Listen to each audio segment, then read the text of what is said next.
Are you tired of accidentally pinging at everyone when you only need to reach one role? Learn to mention any Discord role in just 3 clicks. First, we'll open Discord and locate the chat box.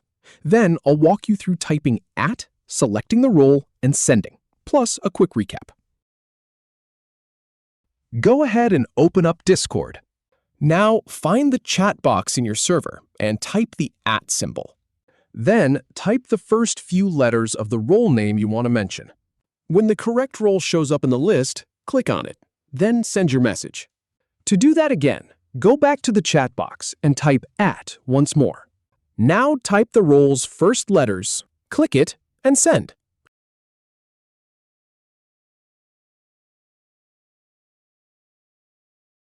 If you have any feedback or if any info is inaccurate, please leave a comment below. We'll do our best to answer or redo the video if needed. Thanks for watching.